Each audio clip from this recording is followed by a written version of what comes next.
I went through this really dark phase of my life where I got into using drugs. I got into selling drugs. I was in and out of the hospital at like 18 years old. Whatever it is that I wanted, I could spend, I could afford, I could do. I was set, but I was miserable. I was broken inside. And that led me on a path of really starting to explore why I was doing what I was doing, why I was feeling what I was feeling, and ultimately, how could I heal my body more holistically? Welcome to the Path to Purpose podcast, where I share incredible conversations with amazing humans who went through a pivotal shift in their lives that have put them on their path of purpose, profit, and impact. My name's Zarak Fatah. I'm a serial entrepreneur and life coach. I went through my own transformational journey where I'm now committed to living a life of inspiration, education, and empowerment. My intention is to share these conversations so they inspire you to also walk your path to purpose. We are here at the beautiful Casa Madera shooting the Path to Purpose podcast today. I have an amazing guest, fellow Canadian, Jeremy Hoffmann. And what I love about this guy is he is on an incredible mission, and he believes in a future where science, technology, and spirituality meet. I believe the same, where the world no longer is suffering from constant disconnection and loneliness, plagued by stress and fatigue. Our world has forgotten what it feels like to be alive. And if you all know me, that's my mission, to make the world alive. He designs products, programs, and conscious businesses that cultivate states of connection through the physical, emotional, mental, and virtual planes of reality. He's the founder of Oasis, Adaptogens, and Quantum Wellness Spa. He's a co-founder of Aligned Earth, and he's here to help build the movements that shift humanity out of disconnection back into connection with themselves and others around them. And this is why I'm so excited to have this conversation with Jeremy, because I feel him and I are on a similar mission, walking parallel paths, and I'm looking forward to diving in deep into his story and sharing Jeremy Hoffmann with you. Thank you for having me. Thanks for Grateful being to be here. Yeah, pleasure to meet you. We're actually meeting for the first time. We connected on Instagram, and we had a chat before, and now it's nice to meet you in person and to get to know all about you. Yeah, I love meeting, going right into like a podcast setting with someone you've met, but briefly or haven't gone deep in with. Yeah, because even like when I had good friends on my podcast who I've known for years, we ask certain questions that maybe we wouldn't normally, because asking for the purpose of obviously educating the audience, and in a situation like this, it's like everything they're going to learn today, listening and watching this podcast, I'm going to learn as well. So cool. Thank you for joining me. First off, I just want to say that at the time of this recording, Jeremy is 29 years old, and what you've accomplished in your 29 years is really, really impressive. And from what I know of you, you're working on some really incredible projects, and of course I want to know all about that and what you are working on. And before we dive into that, I want to learn a bit more about who you are and what's happened in your life that have put you on this path of purpose, profit, impact, and what inspired you to really start focusing your entrepreneurial endeavors into helping bring human beings together for deeper connection. Yeah, man. Thank you. And it's funny when I talk to entrepreneurs, a lot of the time they've had this like moment when they were a kid where they were like selling lemonade, or they were like, one of my partners, he's like was selling elastic bands on like the school ground when he was 6 years old. For me, it was typical. I was selling lemonade. I was getting a newspaper route at a very early age. Both my parents, my mother, first generation from Switzerland, my father moved when he was 28 to Canada from the Netherlands. Okay. So both sides of my families came from somewhere else to Canada to build a better life. We don't come from money, and there was no money. And they made the decision before I ever went to any school to homeschool me. Oh, cool. So my perception of like the world or programming is very different. I was never color within inside of the lines, right? I've always learned by living. Mm-hmm. It's never been, read a book and then try to implement. For me, it's always been you're playing outside, or you're building these blocks and you're learning physics from applying it from real life. And so I was born homeschooled in Christian upbringing, which was quite strict. My parents were more like, we don't want him to go to school. We don't want him to learn about evolution or Darwinism or anything. We want him to learn creation. And looking back, 29-year-old version of me, looking back, I'm like, wow, I'm so grateful that I was preserved in that way. However, in that moment, as a homeschooled Christian kid that was playing, public sports and things like that, I felt really freaking weird, man. I was not normal. Right.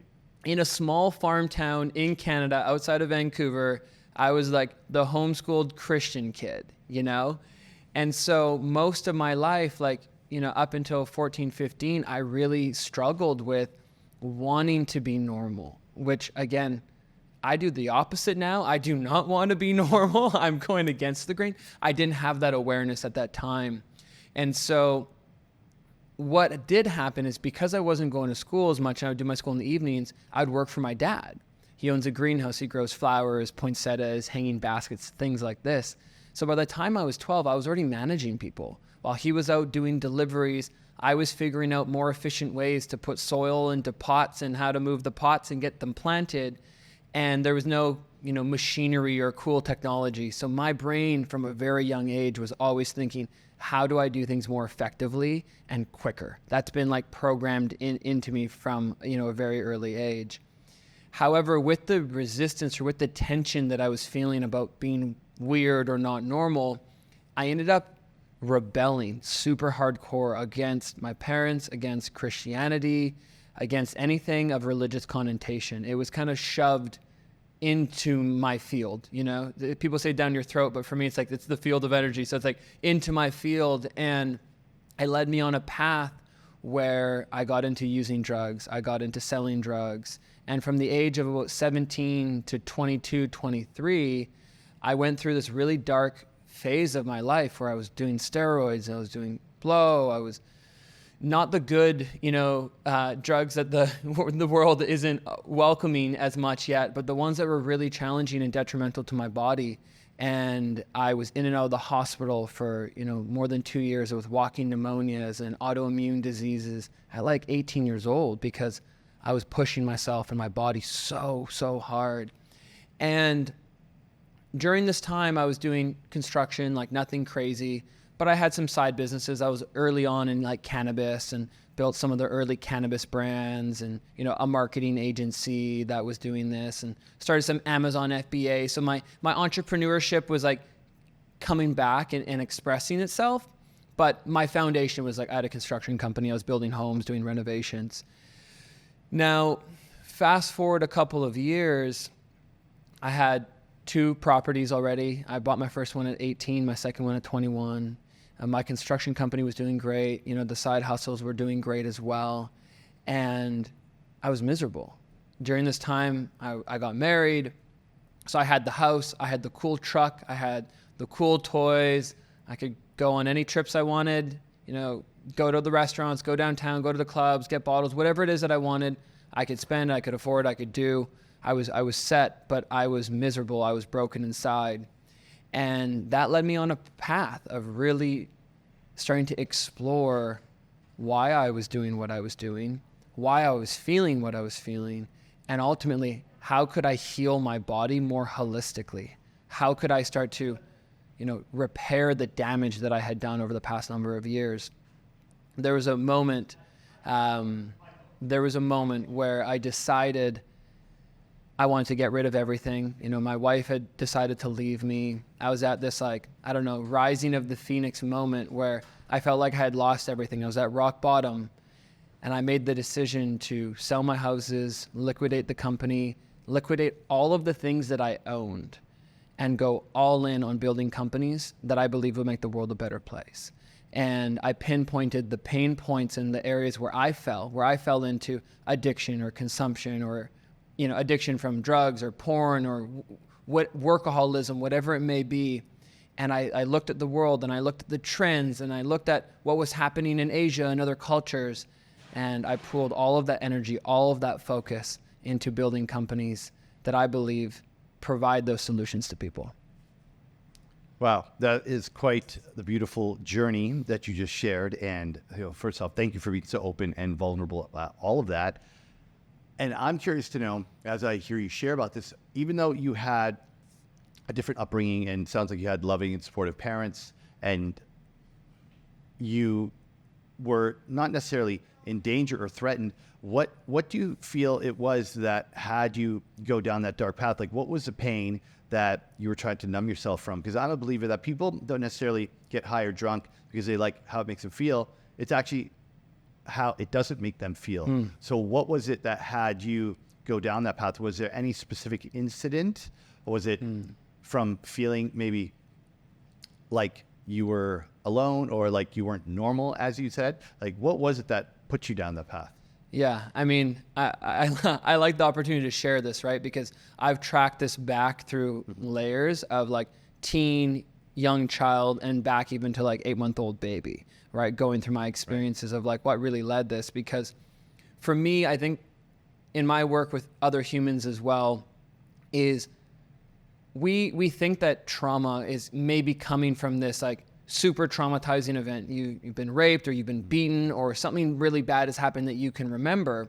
But in my work with, one of my past clients, she had this deep abandonment wound, and we were looking for it. We were trying to understand it.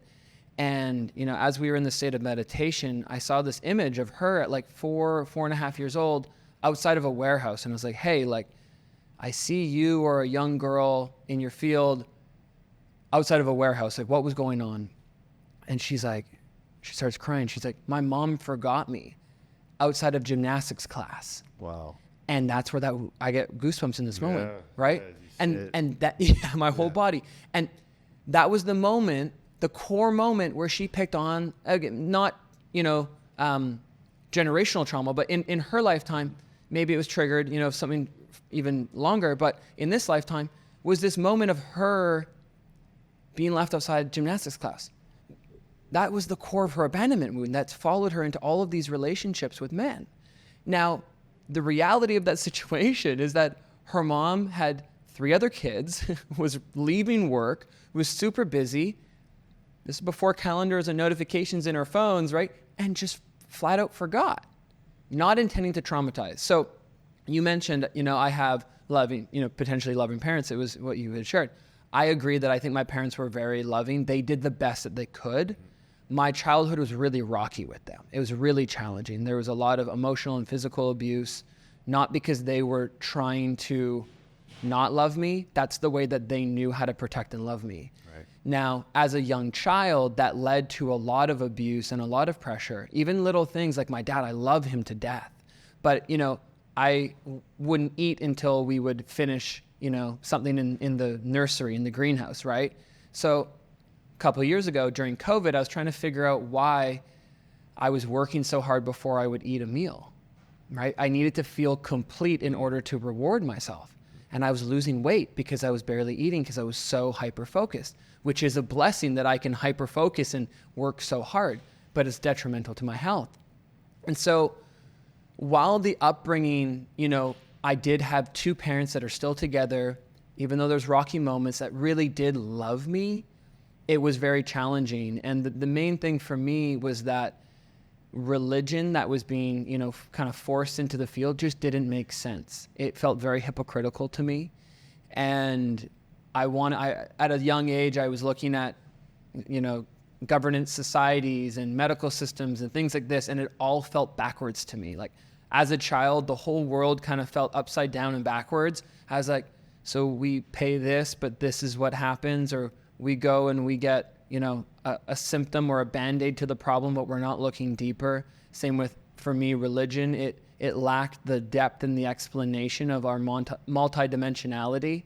And so the combination of those experiences led me to feel enraged and to feel angry that I wanted an outlet, or I wanted to rebel and turn off from, everything that I had suppressed from 0 to 17, 18 years old. Got it. And because of your parents and their beliefs, you didn't feel safe going to them to share with them what you were going through. Correct. If I would have, I was, beaten for accidentally tipping over the glass of milk at the dining room table. Okay. Right. Asking too many questions or things like this. Right. So like I was sneaking out of the home and like, illegally driving our cars at 15, 16 years old in Canada. I didn't feel safe going to them. I didn't feel safe talking to them. They were the last. If I was in trouble, they would be the last person that I would have called. Got it. Growing up. So you really felt alone and out there on your own. Yeah. And then didn't have a lot of, friends because I was like starting to rebel against the church, but then I wasn't really allowed to hang out with too many non-religious people. So I did feel very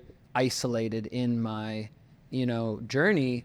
Going back, it was even crazy. This was in a DMT experience. One of my healers back at home, longer story, he builds like geometry objects. And he came to me, he's like, hey, I'll keep this real quick. This is fascinating. He's like, all right, so we're going to listen to the shadow of your gene keys. He's like, we're going to listen to the entire thing. And he's like, you're going to program that into this piece of geometry that he had built. And it had like a little spiral in it. I forget what shape it was. I was like, okay. He's like, after the shadow meditation of the gene keys, and maybe we explore that or not, but anyone who wants to know gene keys, it's pretty cool. We're going to replay, or your trauma is going to replay itself to you after you hit the DMT. Wow. And I'm like, okay, so 20 minutes, I'm programming my shadow into this geometry while he's playing the gongs beside me. The meditation ends. He comes over, gives it to me. I take a breath.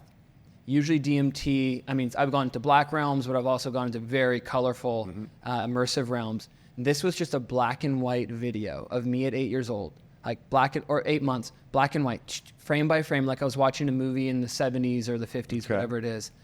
And there's me, 8 months old, crying in my crib, wanting attention, love and affection from my mother, and it just never, ever came. And I was like, whoa. This probably happens to a lot of children. Sure. I'm not trying to victimize, but that was the memory that came. That for whatever reason, that moment in time really installed this like level of abandonment of this fear. Pair that with feeling isolated and lonely. I really did feel alone, and I felt abandoned by the world against me. So I kind of flipped that around and attacked that, to protect that wounded self. So that's even one layer deeper. Thank you for sharing that, again, because not victimized. And to your point earlier, you said trauma doesn't always have to be some massive disruptive event. It could be something as similar as daddy comes home, you running to him with open arms, and he's too busy on his phone and he doesn't pick you up. And then it's like, I'm not good enough for daddy's love. And we have that belief that's developed from that initiating incident that we then look to have validated unconsciously in our life, that, I'm not good enough, people don't give me attention, and then you develop ways to compensate. So that guy who's always got to be funny, or the girl who's always got to be super sexy, it's like we then develop that false self to try to compensate for who we don't think we are, right? And it's only when we start to recognize, okay, there's this pattern that's looping in my life, there's this behavior that I'm constantly putting out there that's actually sabotaging my happiness, my success, my love, relationships, whatever. It's only when we become conscious to the pattern and then we have the courage to look at like, okay, well, where does this pattern come from? What do I actually believe about myself that I'm allowing this to happen? And for me, something kind of similar has to do with like my parents, their marriage, my relationship with my mom growing up, and how I embrace love or hide from it, right? So it's interesting that, the adults we become are so rooted in those formative years between 0 and 6. And often it's between 0 and 18 months that we are most impressionable, because, when we're that young, like you said, you're crying in your crib at 8 months old, you're thinking, without thinking, they left me, I'm not good enough, they don't love me, why aren't they coming to get me, the world's not safe, I can't count on anyone. Of course, your young mind isn't consciously registering that, but that's the belief that becomes the imprint on you. Yeah. And it's crazy too, not crazy, it's more and more of that, even the parenting styles that are known now is my parents, the style, they've never told me this, but reflecting back was the more, let your kid cry it out and figure it out for himself, right? Yeah. Which there's different types of parenting styles. Now they say, hey, it's actually better to go comfort your child until they stop, but people don't want their kid to then be, hyper dependent on them, which that's a larger conversation. I'm excited to be a parent one day to explore that. But again, there was lots of these moments throughout my young childhood. They believed that they were doing what was best for me. For sure. Because they learned from their parents. They learned from their parents, or what they may have read in a book that was the best thing to do. Yeah. Right. And so my younger life, there was a lot of resentment built up towards them. And it was actually and like, just for everyone listening, like I used to love plant medicine. I haven't done any plant medicine other than a little bit of microdose of mushrooms, but I, have sat with Aya a number of times and, other psychedelics and medicines. It was in my first Aya journey where it showed me all of these moments with my parents, but it showed me them as a child, the traumatized inner child in them. Wow. Traumatizing or, passing that through to me. I get goosebumps and I was like, whoa. I'm like, they were just doing the best that they knew how. Wow, I have so much compassion and love for them. And so that radically changed my relationship with them, which it wasn't rainbows and, butterflies after that moment. There was still a lot of deeper work for me to do and how I communicated and how we worked through that. But now the relationship that I have with my parents is better than anything I could have ever possibly imagined. Like not in a million. If you asked 18-year-old Jeremy, will you have this type of this loving, connected relationship with your parents at 28, 29? I didn't even think it was possible. Yeah. And that's why I'm a firm believer that we are the generation to disrupt the generational trauma. Like, because we have coaching, plant medicine, retreats, workshops, we have the tools to have the conscious ability to reflect on our childhood and see our parents from a place of compassion, empathy, and really choose to love them, even with all their defects, knowing that they actually did the best that they could, and they actually thought they were doing what was best for you. And to your point, what you saw with your parents during that Aya journey, I, as well, when I see my mom, I see the hurt little girl who lost her mom, was taken away from her family when she was 5 years old. Wow. And I see this scared, tiny little girl who decided that in order for the world to listen to her, in order for her to feel safe, she has to use her mouth. And she can say things and she could act tough and she could, flex however she can verbally because she can't physically because she's just a tiny little girl. And that helped me to have so much more compassion for my mom, realizing like that's just a scared little 5-year-old girl who doesn't think the world is safe. And that's why she says the things she does. And when we have that shift, it doesn't make everything right or make everything go away, but you start to see your parents in a different way that has you emotionally react and consciously respond in a new way. And that's what healing is, really, right? Yeah, and it ripples out. We're talking about the world of quantum, probably later too, and how it ripples out. And after that moment, in the ceremony till, the time where the relationship was on the way up, I had, gone back to my parents and bolstered the courage to say, hey guys, like I feel the need to communicate this level of like trauma and I want to work through this with you. And they both kind of laughed and said, we never traumatized you, you traumatized us. And I was like, oh shit, okay, I need to go do some more work on myself. And then I'm going to come back. Yeah. I was like, that was not what I like finally had the courage, So I come back after studying authentic relating, nonviolent communication, and doing different workshops. I came back and I said, hey, I am so sorry for the trauma that I have triggered or inflicted on you from the way that I acted as a child or like as a teenager. I was ruthless at sometimes, at points as well. Right. And if I have caused you harm, if I have done that, I want to take full responsibility for that. I'm sorry. And they both started to cry. Beautiful. And they forgave me. Yes. And then that created the opening. Yeah. Said sorry for what they may have done. Yes. Unintentionally, but what they may have done to cause. And that moment. And so for people that are listening that, are working on this with their parents, I ate the humble pie fully. I take full responsibility for my actions. They could have done the worst of worst things, and my parents were pretty fucking good for the most part. But what responsibility could I take? And I want to add this too, because I feel like it's important, is responsibility does not shame, blame, or make excuses for self or others. So this isn't like something really fucked up has happened to you and you're just taking responsibility, like the victim kind of. No, like, don't shame yourself or blame yourself, but taking the responsibility in the situation for what you may have done to contribute to it. I think responsibility can be slightly toxic if it's, done from a wounded place. But for me, it was from the empowered place, the victor place of saying, hey, I acknowledge that I contributed to this. This was a relationship. This is, communication, which is sending and receiving. And I had to clear my side. Whether they forgave me or not, whether they apologized or not, I can't control that. Yeah. You can only be responsible for how you choose to let the experience impact you and be responsible for your emotions. Yeah. Right. Yeah.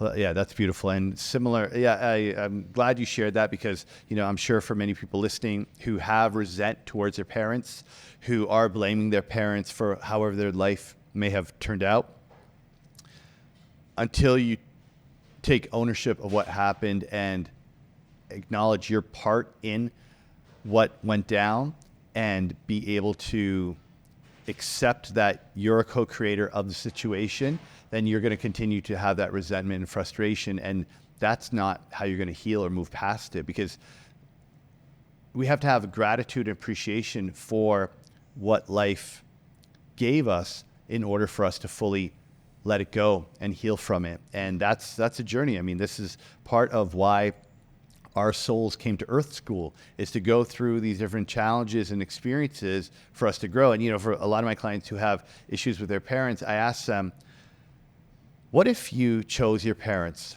Before you were born, what if you consciously chose these two humans to be your parents because there's something that you need to experience from these parents that were going to help your soul to grow?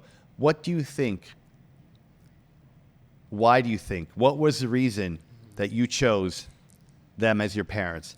And, obviously it's a major paradigm shift for people because most of us don't think we chose our parents, but I believe that before our soul incarnates, we choose a lot of our circumstances because a part of us knows, I need to go through these challenges in order for me to get to that next level. I always like to say, like, life is like a video game, and we get to play it and make different choices, whether we do it consciously or unconsciously. And those choices determine whether or not our soul evolves to the next level. And, I do have a pretty interesting family history. And on the other side of the trauma of that, I can see how it's all been absolutely perfect. And I wouldn't change a thing about it. And that is the healing. That is the growth. Because now, just like you aspire to be a father, one of my deepest desires as well, I know that I've disrupted and broken the generational trauma and the patterns and behaviors that have been looping in my family, and that it stops with me. And when I have my children, I get to raise them from a place of being more healed and complete. Yeah. I was speaking to someone responsible for developing a lot of the engineering on the space station recently. And we were talking about helping people with trauma, and she made a comment at the end saying, don't take out too much of their trauma. They need to learn. Yeah, and I was like, true. whoa. And so similar to you, I'm excited to have broken a lot of the generational trauma. And the reality is unintentionally, through a single moment, our children might still have some of their own, in that lifetime that they'll have to work through. Absolutely. And I do believe that life is a beautiful game. And I do believe we choose a lot of those circumstances in order to grow. And the gamification throughout all of these experiences, whether it was my wife leaving at that time or my parents or, the health, kind of like a video game, as you overcome that boss or that challenge, you get more XP, you get more value points. I'm not even a gamer, but you get more things, and then you get better food, or you buy this, new car, or you get a different sword, or, whatever the game is. You get to integrate that learning, that experience back into your life, which usually enhances your life more in some way. And I look at life as the same way. Every time I overcome something, even though it's really fucking hard in the moment, in the moment of turmoil or challenge, I'm thinking, all right, I know I'm going to find a way through this. There's no other option. Mm-hmm. It's either that or I'm going to die. There's no other option. I'm good. As long as I choose to live, I'm going to keep going. And what is the learning? Like what extra like jetpack am I going to get after I get through this? It's going to be freaking awesome. Yeah. And that's often what I reflect on. That keeps me going during those hard times. It's like, okay, this sucks right now and this doesn't make sense, but I'm going to trust that God has given me this experience for me to grow. And the resistance I'm feeling towards this experience is the attachment that I have to the identity or the beliefs that I have that maybe I need to let go of in order to overcome this. And every time I lean in and choose that perspective and believe that life is happening for me, not to me, I am then in an empowered place where life is happening through me. And I get to actually choose how I want to experience the experience. And that is conscious creation, that we are that powerful and that we always have a say in what happens, right? Yeah. So I imagine that with all that you've learned and the journey that you've been on with your family, coming out the other end after, the drugs, the partying, all the things that you were into, you now have this epiphany moment. You sell off everything. You realize this isn't it. The cars, the homes, the money, the girls, the trips, it ain't it. There's something else now. So I'm super curious to hear, how were you able to create what you have? Like, where did that inspiration come from? And obviously you've been an entrepreneur since your first lemonade stand, but what was that like, going from walking away from everything and starting something completely new from scratch? Yeah. It's been a mission. And it's really funny. I don't think you knew this, but I co-authored a book, went international bestseller, done really well. It's called Healthopedia. The name of my chapter in that book is From Victim to Victor. The slogan is life is happening for you, not to you. And that was the entire chapter that I wrote was on that. So due to between 17, 18, and 23, I was brushing up along shoulders with a lot of pretty rough guys back where I lived.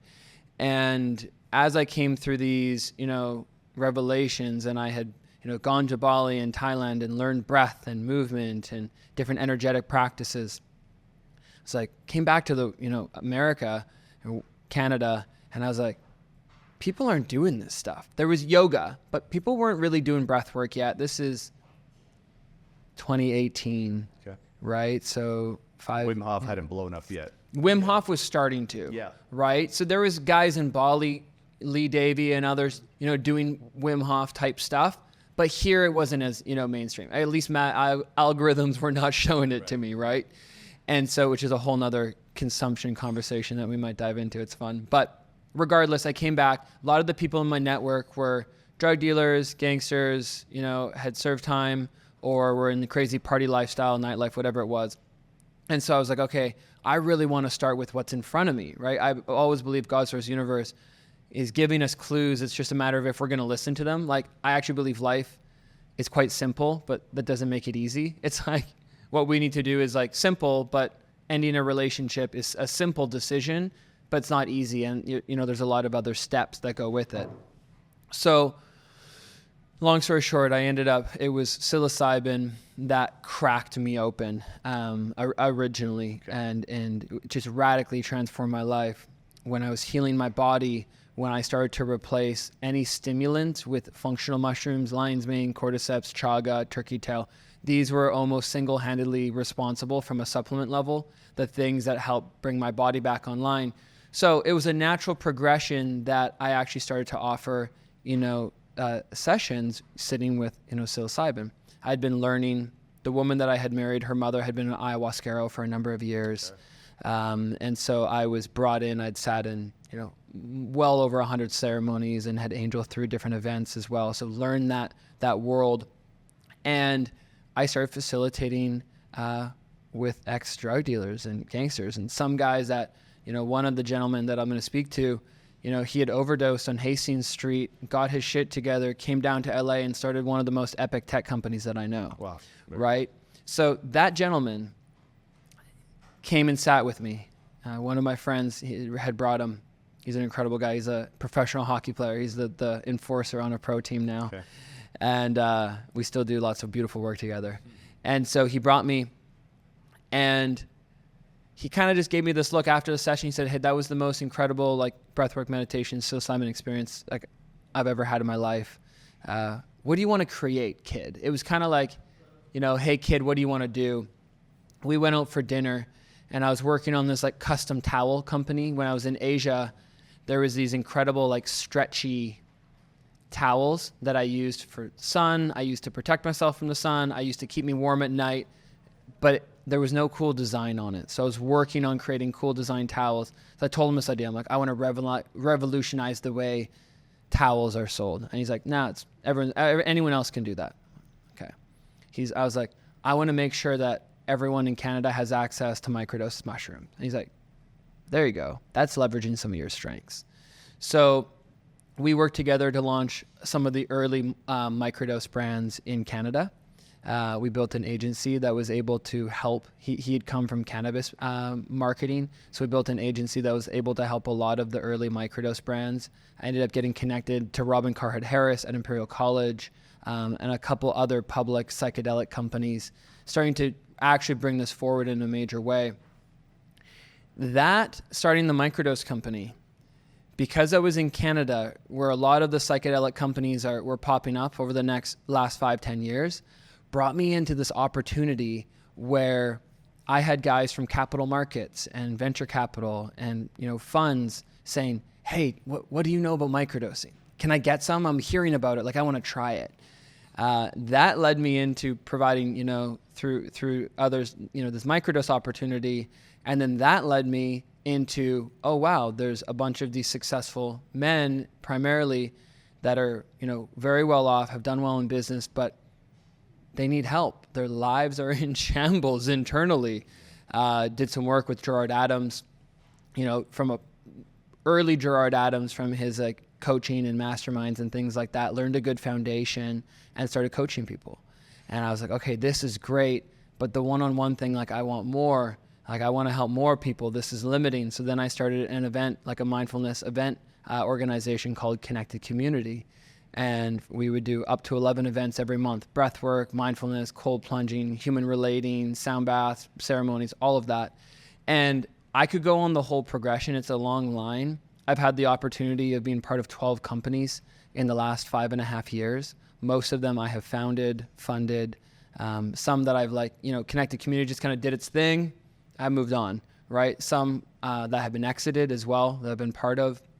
And the common thread between all of these different things is I'm in the right place at the right time, and I daily come back to this place of alignment of God, source, universe. Where are you wanting my energy to go? What am I being asked to cultivate, to alchemize, and to create in this world? And having the ability to have sold my house, I had funds, having the drive, like hard, disciplined work ethic from a young age, which a lot of people don't get integrated, and having a passion of like my health, my life was at rock bottom. That gave me all of the fuel that I needed. All of those three things, like, oxygen, heat, and fuel, to actually combust and just go. And I've just, had incredible opportunities, meeting the right investors, the right organizations, having the right ideas, like just applying myself to think ahead, where's the world going, what's needed, and building something that will have value. Yeah, I love that. And, from what you shared about your journey, it seems like you checked a lot of the boxes as far as conventional success as to what a guy, a man's supposed to have to be happy, achieve that, you got it. And then it's like, okay, well, now what? And it always comes back to service, right? Because the fancy truck, big house, all those things, yeah, they make you happy for a few weeks, few months, maybe at most, but they don't give you true fulfillment. And true fulfillment comes from finding your inner purpose, and your inner purpose, ironically, has nothing to do with you. It all has to do with who do you get to be for others, right? Who do you get to help, and how to be of greatest service. And from what I understand, I'd love for you to share more about, the quantum wellness spa and some of these other projects you're working on, because from what you've shared with me and what you're working on seems like it's all about how to help bring people together, but also how to raise human consciousness and how to basically amplify what it is that you've discovered for yourself now to the masses. Mm-hmm. So, please, I would love to learn more about Quantum Wellness Spa and some of the other amazing projects that are actually happening right now, literally being built as we speak. Yeah. Not that far away. Yeah. Yeah. And it's so beautiful. So when I was going through the challenging, 17 to 23, one of the core crutches that I was having was significant use of caffeine, which caffeine is, I would say, one of the most, if not the most, normalized psychoactive drug on the planet. As you say this, I'm actually thinking about having coffee. Right? Oh, dude, and I forgot to bring one of our products called Not Coffee. Oh, yeah. I was like, oh, no. I will. Yeah. So it was coffee, right? And which is crazy. The other one is sugar, which is everywhere. Not to say that caffeine is bad. Not to say even that nicotine's bad sometimes. Not to say that sugar's bad. We're here on this earth to enjoy moderation. However, for me, I was a strategic advisor for a company called Mindleap Health, which was a psychedelic integration app that paired people that were struggling with addiction with people like professors and therapists during COVID, because COVID, there's a lot of addiction going on. So we acted very quickly to provide a telemedicine platform with a psychedelic integration backend. And when I was doing research for this, because my whole thing was nervous system regulation and stress, that's what I identified going through my life. High stress, high anxiety, the autoimmune was from chronic stress, right? And I don't think that people realize that stress is defined at how you respond to stressors. A stressor is defined at anything that takes thought or action. So me snapping my fingers is actually a stressor. If you've ever done muscle testing, any little movement will completely make you weak. It's a stressor and how your body's responding to that. And so in this age that we live, where there's so much technology, screens, notifications, air pollution, land, food, GMO, there's all of these new stressors in our lives. Right. How we respond to that is what determines our stress level. And so for me, with the chronic stress, which led to the low immune system and the pneumonias and the autoimmune and low libido, my wife that had left me, we weren't having sex. I had no drive. And what did she do? She ended up being with someone else while I was on a trip. I'm very disappointed, but I couldn't even blame her. So all of these things played a huge role in my life, especially as a man, right? That's what you want to show up, right. No pun intended. And so I bring this all back.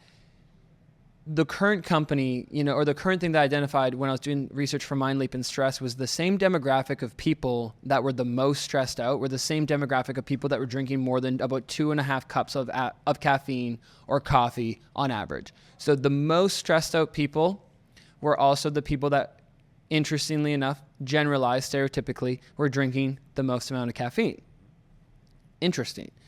And so when I went back in my journey, I was drinking a thermos of coffee every single day, right? Wow.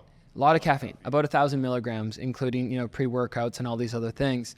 So the thing that I, created through the company Oasis Adaptogens, we create, formulate, and manufacture adaptogen products. So when you see lion's mane in a beverage, we might be supplying that as an example. When you see that in, a blend of, a new product, or we make them for influencers or brands, we're making these types of products. But I created a product, created the formulation myself it was called Not Coffee.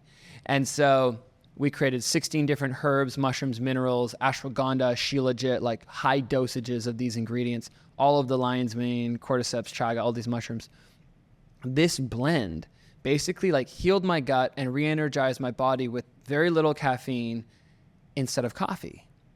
And so years later, after I had created this, I'm thinking about a product and I'm like, what actually really helped me? What was that thing that I was replacing coffee with this blend? I'm like, and I haven't turned this into a product yet? I'm like, what am I doing? So For me, it was nervous system regulation, reducing stimulation, and finding ways to increase my ability to handle stress, which is literally what adaptogens or adaptogenics do for the body. So under Oasis, our biggest thing right now is not coffee. It's incredible. We're working on some really bold partnerships with celebrities and such here in LA, which once I have that news, it'd be fun to update the audience on it. We're doing some cool stuff. And so that's not coffee. We really wanted to create a new way to re-energize, to focus without the traditional hustle culture. I don't know the full demographic of your podcast, but if we actually look at the Industrial Revolution and when we brought in coffee and smoke breaks, and we look at the half-life of nicotine and caffeine, about every 2.5 to 3 hours in a traditional workday, you have a coffee or a smoke break. Right. What does nicotine and caffeine do? It keeps you awake and focused, but it crashes you after. Mm-hmm. So caffeine, the molecule, binds to what's called the adenosine receptors. It turns off the part of your brain that thinks you're tired. Right. Doesn't give you energy. It's like a debt. You're borrowing energy from the future, which is fine. We leverage debt to build all kinds of stuff. If we're always leveraging debt, we go bankrupt. We run out of energy. We run out of funds, whatever that is. And so we really are passionate about revolutionizing the way we energize, and not through traditional hustle culture. We're focused on the younger millennials and Gen Zs, and we're really inspired to have people wake up feeling different. Because when you're drinking a lot of caffeine, whether you can sleep or not, it does impact the way that you are sleeping if you're drinking it in the later afternoons. That can affect how rested you are when you wake up. You wake up, you're tired. What do? You drink more caffeine, and then you're in a cycle. Right. Our goal is throughout that cycle to offer an alternative that's better for you and gives your body what it needs. You love that. Yeah, and I'll usually wait probably about an hour to an hour and a half before I have my first coffee, and I'll have mud water. Yeah. I'll have mud water, make some oat milk, because often I just want that warm beverage in the morning. And because it has many of the mushrooms that you mentioned, it helps with brain cognition, it helps with all that. So I'd imagine your product is similar or would be a competitor to mud water. We're probably the biggest competitor to mud water. Okay. I think they've done an incredible thing for the industry. Mm-hmm. Nothing bad to say there. They also did create a good opportunity to create a better product. Right. Right. I personally didn't like the flavor profile of it. Yeah, that's why I got to add like flavored oat milk to it, because I didn't like it. For me, it didn't mix well. And the potency wasn't there for me as someone who really wanted, high potency and really high quality ingredients. Albeit, our goal is never to scale that big, so I have full control over the quality of our ingredients. But what makes us unique is the mixability. You don't need you can just mix it with a spoon, and it mixes really quite well. Not 100%, almost 100%. You don't need to sweeten it. We didn't add any sugar or sweeteners, but you don't need to sweeten it. It actually tastes good by itself, but you can if you want, or add whatever else. But I drink it, black. And the potency. Some of the ingredients are biodynamically farmed. They're phenomenal, and there's about 2 times the amount of ingredients in the product. A lot more of the good stuff, and better quality good stuff. All right. Well, I look forward to getting my sample. You're getting it. Yeah. So sounds amazing, and no doubt it is something that people need right now, because many of us are pretty hooked on coffee for sure. I'm curious to know the Quantum Wellness Spa, and from what you've told me, it sounds it sounds totally up my alley. So I want to understand, because it's actually being built right now. Yeah. And from what you've shared, it has like the largest rooftop venue space in Los Angeles, like 2 acres large. What is it that you got planned for this Quantum Wellness Spa? All right. Well, I'm going to take you on a bit of a journey. Okay. All right. And so we have 3 distinct zones. There's 3 zones. There's the refresh zone, the rejuvenate zone, and the remember zone. So you'll understand the depth and the intention of this, right? You have your people that are interested in biohacking, longevity. They're willing to try B12 shots, IVs, compression pants, maybe some light therapy, infrared sauna, some facials. They're not like, there's nothing wrong with that, but they're hearing about it. It's trending. They want to live longer. They want to look better. They want to feel good, but they're not really doing any deeper work. They don't care as much about depth and community and like really knowing more about who they are, but they love these. More about the external. More about the external. So the refresh area is our way to, and I'll tell you what's, in these, but the refresh zone helps refresh the body and the soul.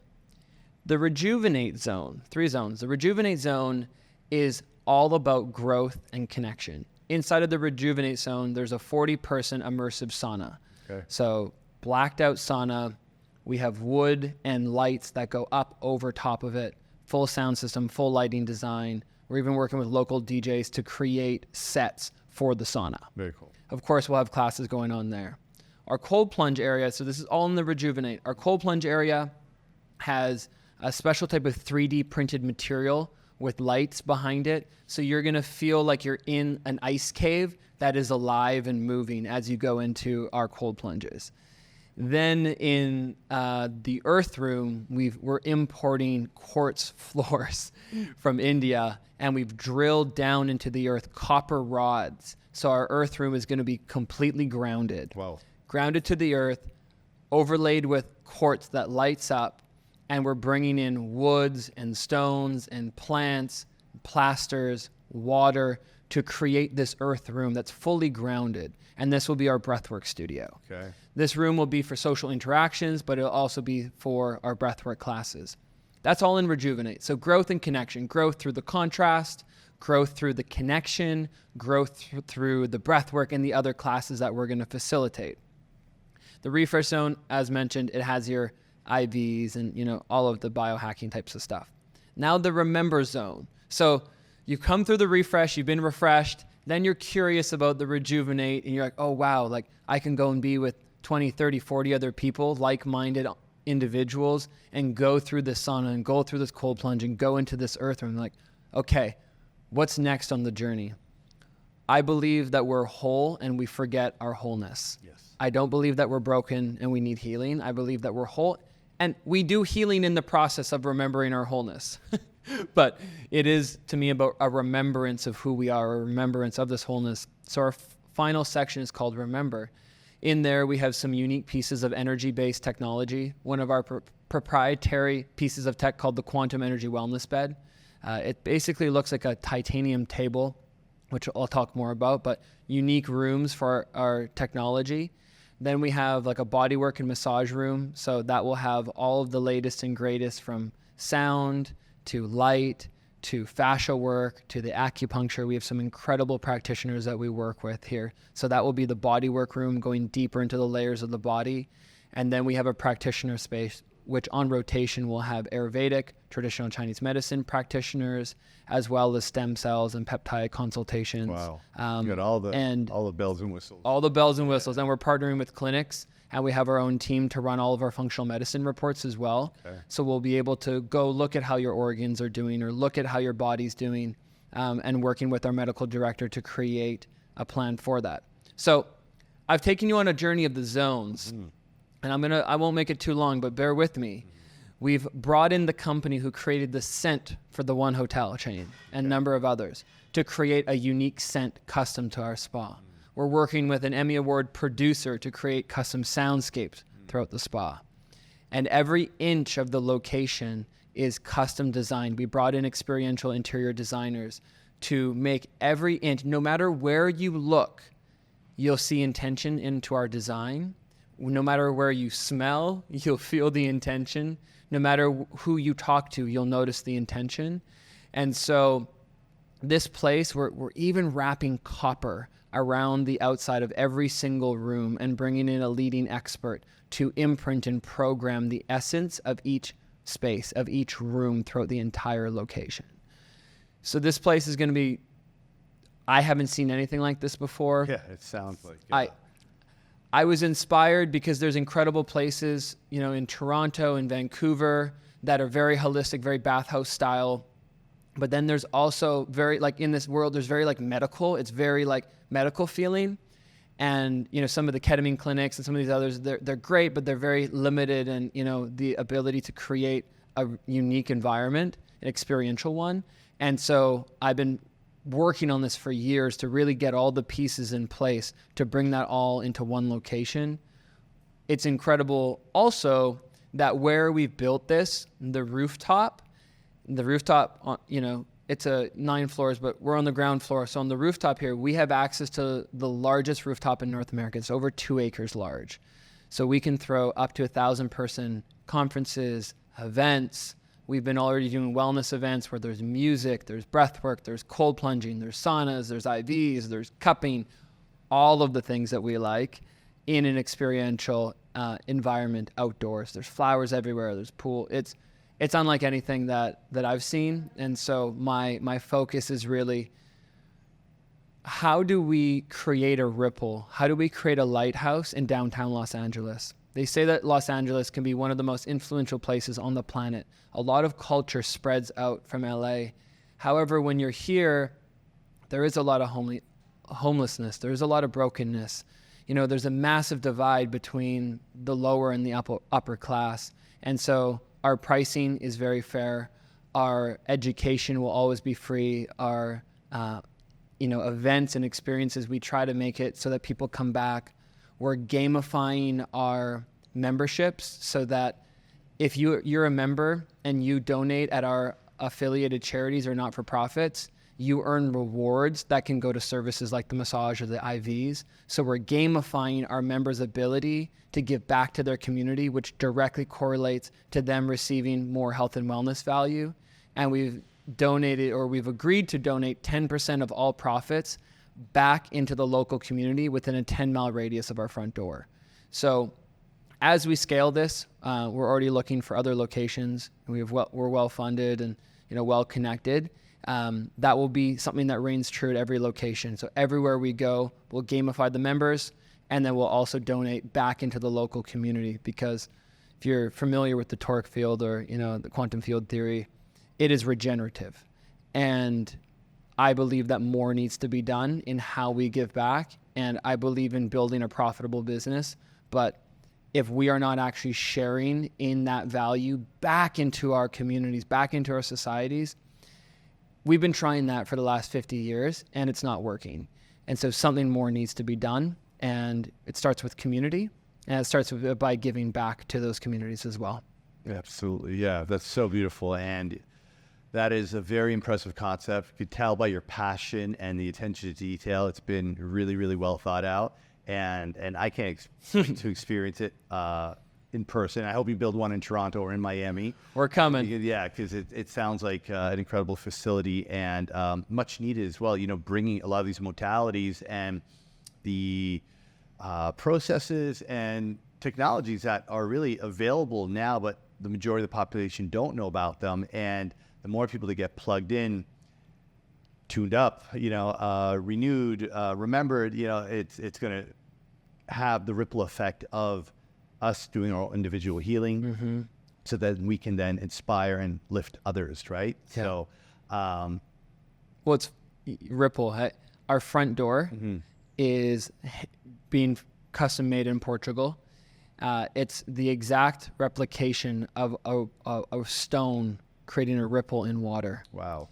So as you come in, you are creating a ripple, Right. and as you leave back out into the Bring world, that ripple into the. so Yeah, what ripple are you creating? Love that. And we've created the entry and exit Yeah. is literally water, which is significant of birth in this life. Yeah. We come in through water. Yeah. But then also it's a ripple of what ripple are we creating in the world? Yeah, no, I love that. And I was impressed before our conversation. I'm even more impressed with, who you are and what you're creating. And just want to thank you for the ripple effect that you're creating here in Los Angeles. And I'm sure it'll go far and wide. I look forward to experiencing it for myself, and just want to say, thank you for the work that you do. Thank you for choosing to be on this path and choosing to be of service, because the man with your connections and your resources, you could be doing a lot of things in the world, right? And you're choosing to create that ripple to help others to have the same healing experience that you and I have both had. And I just want to acknowledge you for that. So Thank you. Thank you for the work that you do. Thank you for joining me here today on this podcast. And, for those that want to learn more about Jeremy, for those who want to learn about quantum, the quantum wellness spa and the community that you've created and all the other things that you got going on, I'm going to put down in the show notes below so people can reach out, learn more about who you are and what you do. And yeah, man, I just want to say thank you for being my guest here on the Path Podcast. Thank you for sharing all that you have so generously. And I look forward to getting to know you better and experiencing not coffee, because I could use one right now, and all the other magic of creating. So thank you, brother. Appreciate you. Thank you for seeing me and for having me here. My pleasure. If you enjoyed this podcast and you learned something valuable, then please hit subscribe so you don't miss the future episodes.